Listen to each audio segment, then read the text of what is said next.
নমস্কার বন্ধুরা, আমি পলাশ বিশ্বাস আর আপনারা দেখছেন পলাশ বিশ্বাস ভিডিওস। আশা করি আপনারা প্রত্যেকে ভালো আছেন এবং আপনাদের বাগানের প্রত্যেকটি গাছ ভীষণ ভালো আছে। বন্ধুরা, থাম্বনেল আর টাইটেল থেকে বুঝতেই পেরে গেছেন যে কোন বিষয় নিয়ে আজকে আলোচনা হতে চলেছে।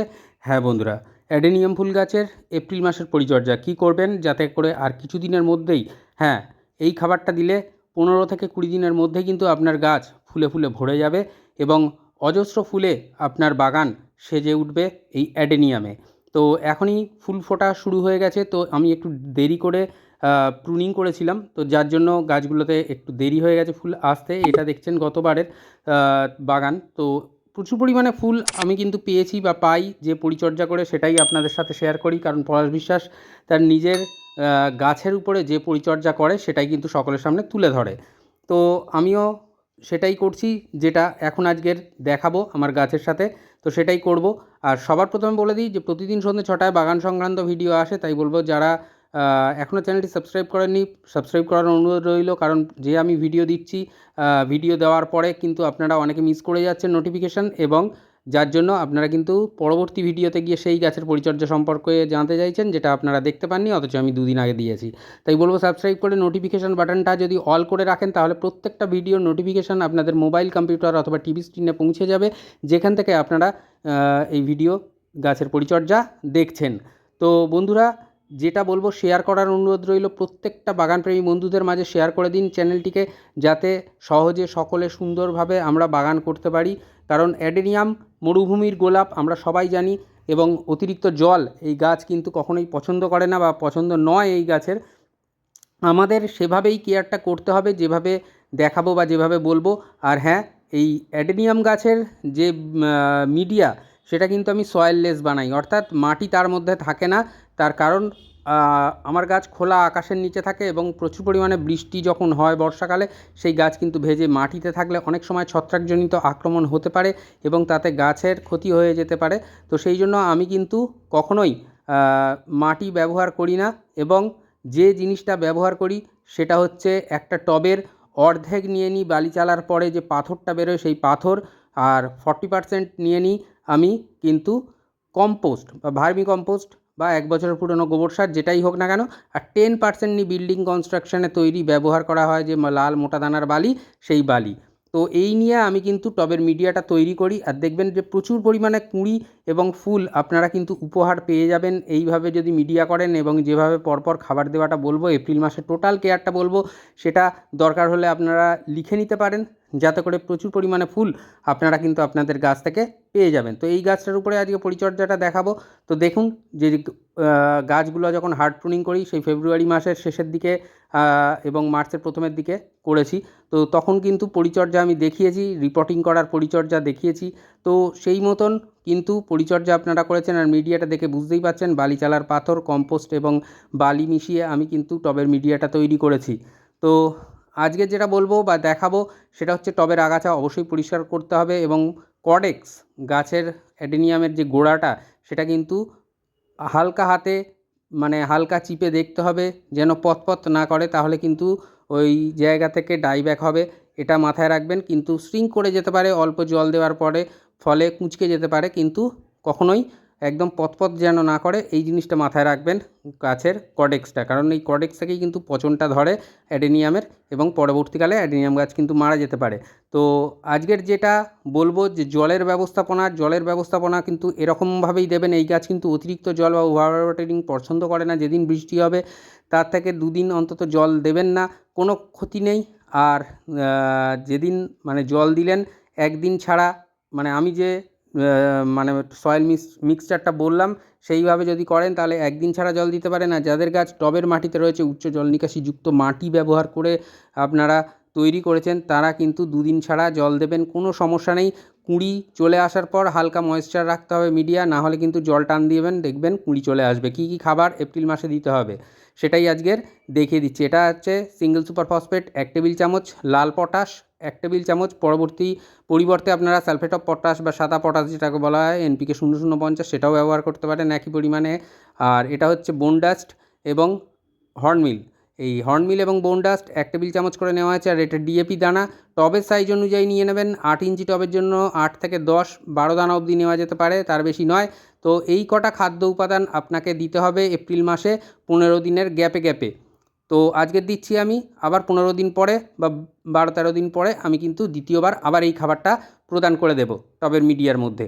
আর অবশ্যই খুব ভালো করে মিক্সড করে নিতে হবে, যাতে করে প্রত্যেকটা খাদ্য উপাদান সুন্দরভাবে প্রত্যেকের সাথে মিশে যায় এবং টবের মিডিয়ার চারিধারে ছড়িয়ে পড়লে এই খাবার কিন্তু দুর্দান্তভাবে রেজাল্ট দেবে আপনার গাছকে বৃদ্ধির জন্য, আপনার গাছকে ফুলে ভরানোর জন্য। তো বন্ধুরা, গাছ সুস্থ রাখতে হবে, খাবার দিতে হবে, গাছের খাবারের প্রয়োজন, এবং খাবার যদি সঠিক পরিমাণে সঠিক খাবারগুলো পায় তাহলে কিন্তু গাছ ফুলে ভরিয়ে দেবে আপনার। আর অ্যাডেনিয়াম রোদ ভীষণ পছন্দ করে, প্রথমেই বলেছি যে মরুভূমির গাছ, ডেজার্ট রোজ বলা হয় এই কারণেই। তো সেই জন্য মরুগোলাপ বা ডেজার্ট রোজ বলা হয়। তো সেই কারণেই জল অতিরিক্ত দেওয়ার কোনো প্রয়োজন নেই। টবের মিডিয়া শুকনো হলে তারপরে জল দিন। তবে গাছে ফুল বা কুঁড়ি থাকলে তখন হালকা ময়েশ্চার রাখতে পারেন, তাতে করে লাস্টিংটা ফুলের বেশি হবে বা কুঁড়িগুলো ঝরে পড়বে না। তো এই যে খাবারটা দেওয়া দেখাচ্ছি, এই খাবারটা আপনাদের 15 দিনের বা 12 দিনের ব্যবধানে দ্বিতীয়বার দেবেন। এরপরে এই খাবার দেওয়ার পরে টবের মিডিয়ায় আর কি দেবো, আর দেবো হচ্ছে এর উপর দিয়ে ভার্মি কম্পোস্ট বা 1 বছরের পুরনো গোবর সার যদি থাকে তাহলে আমরা কিন্তু সেটাকে দিয়ে দেব।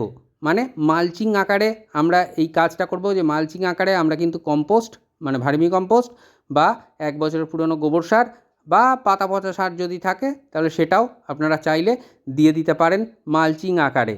আর অবশ্যই বন্ধুরা, এই খাবার যখন আবার 12 থেকে 13 দিন পরে দেবেন তখনও কিন্তু এই কম্পোস্ট উপরে মালচিং আকারে দিতে হবে। তো এরপরে এই যে টবের মিডিয়ায় খাবার দিলাম তার থেকে ঠিক 5 দিন পরে টবের মিডিয়ায় আমরা হিউমিক অ্যাসিড দিয়ে দেব। হিউমিক অ্যাসিড কীরকমভাবে দেব, 1 লিটার জলে 1 ml হিউমিক অ্যাসিড যদি লিকুইড হয় 1 থেকে 1.5 ml আমরা গুলব।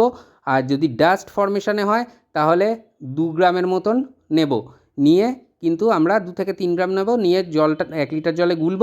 সেই 1 লিটার জল থেকে আমরা 200 থেকে 250 ml, 250ও দরকার নেই, 200 ml হিউমিক অ্যাসিড মিশ্রিত জল টবের মিডিয়ার মধ্যে আমরা দিয়ে দেবো। কারণ অ্যাডেনিয়াম গাছ খুব বড়, বেশি বড় যদি টবে থাকে তাহলে সেটা 8 ইঞ্চি, আর যদি পুরনো টবে থাকে তাহলে সেক্ষেত্রে আমরা 300 ml অবধি হিউমিক অ্যাসিড মিশ্রিত জল প্রদান করতে পারি।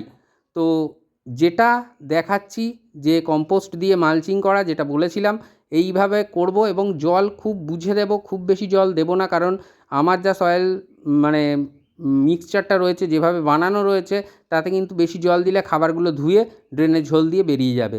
তাই জল হালকা হাতে সামান্য পরিমাণে দেব, যাতে ড্রেনেজ হোল দিয়ে জল না বেরোয় সেই পরিমাণ মতো আমরা দেব, বুঝে দেব জল। তাহলেই দেখবেন যে খাবারগুলো টবের বাইরে বেরোচ্ছে না এবং টবের মাটির সাথে কিছু দিনের মধ্যে মিশে যাবে, এবং মিশে গিয়ে গাছ তার পরিমিত খাবার কিন্তু গ্রহণ করতে পারবে। এই তো গেল টবের মিডিয়াতে খাবার দেওয়ার ব্যাপার। এবারে গাছের পাতায় কি খাবার দেব, গাছের পাতায় যেদিন টবের মিডিয়ায় আমরা খাবার দিলাম তার থেকে ঠিক 2 দিন পরে গাছের পাতায় আমরা স্প্রে করব 12-61-0, সপ্তাহে একবার দেব 12-61-0। যাদের কাছে নেই, মানে কিনবেন না, মনেই করে রেখেছেন, তারা ব্যালেন্স এনপিকে দিয়ে দিন 19-19-19 বা 20-20-20 একবার গাছের পাতায় সপ্তাহে স্প্রে করে দিন। যে সপ্তাহে 19-19-19 বা 20-20 করলেন তার পরের সপ্তাহে গিয়ে আপনাদেরকে আমি বলবো এনপিকে 0-0-50 একবার গাছের পাতায় স্প্রে করবেন। যে পরের সপ্তাহতে যখন করবেন এনপিকে 0-0-50 3 দিনের ব্যবধানে দ্বিতীয়বার আরেকবার করে দেবেন। এত পরিমাণে কুঁড়ি আসবে এই পরিচর্যা যেটা বললাম সেইভাবে, তাহলে দেখেই নেবেন যে কতটা ভাবে কুঁড়ি আসে আপনার গাছে। তো এরপর যেটা স্ক্রিনে দেখতে পাচ্ছেন, এটা মাইক্রোনিউট্রিয়েন্ট, যে কোনো মাইক্রোনিউট্রিয়েন্ট দিতে পারেন। আমি বায়োভিটা এক্স দেখাচ্ছি মানে যে বায়োভিটা এক্স দিতে হবে এমনটা নয়, যে কোনো মাইক্রোনিউট্রিয়েন্ট আপনারা কিন্তু মানে এই অ্যাডেনিয়াম গাছের পাতায় স্প্রে করে দিতে পারেন। আর যদি বায়োভিটা করেন 1 লিটার জলে 1 ml ম্যাক্সিমাম তাই হয়। তো সেই যে কোনো একটা অনুখাদ্য, যে কোনো ব্র্যান্ডের হোক, যে কোনো একটা মাইক্রোনিউট্রিয়েন্ট বা অনুখাদ্য আপনারা কিন্তু গাছের পাতায় স্প্রে করে দেবেন। আর all in gold super, Sagarika বা অ্যাগ্রোমিন গোল্ড, অ্যাগ্রোমিন ম্যাক্স, এরকম প্রচুর কিন্তু মাইক্রোনিউট্রিয়েন্ট পাওয়া যায়। যে কোনো একটা মাইক্রোনিউট্রিয়েন্ট আপনারা গাছের পাতায় স্প্রে করে দেবেন। এইটা খাবার দেওয়ার ঠিক 3 দিন পরে থেকে আপনারা গাছের পাতায় করতে পারেন যেদিন খুশি। আর 15 দিন পরে যখন টবের মিডিয়া আবার খাবার দেবেন তার থেকে আবার 3 দিন পরে আবার কিন্তু পুনরায় এই খাবার মানে মাইক্রোনিউট্রিয়েন্ট গাছের পাতায় স্প্রে করতে পারেন। ব্যাস এই হচ্ছে টোটাল এপ্রিল মাসের পরিচর্যা। আর হ্যাঁ, যখন দ্বিতীয়বার মানে 15 দিন পর খাবার দেবেন তখন ব্যালেন্সড এনপিকেটা আর দেবেন না, গাছের পাতায় স্প্রে করবেন না।